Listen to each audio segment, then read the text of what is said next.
त्यो माछाहरू मान्छेलाई मारेर लानु पाउँदैन है।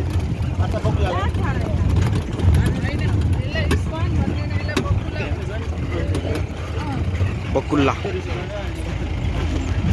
यो बकुल्ला त कति भाग्यमानी रहेछ माछाको।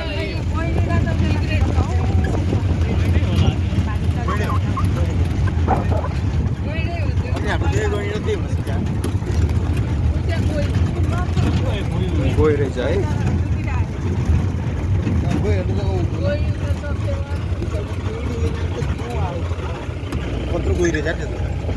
त्यही भएर तँलाई यहाँ बिचमा बस भने कसले उता जा भनेको थियो।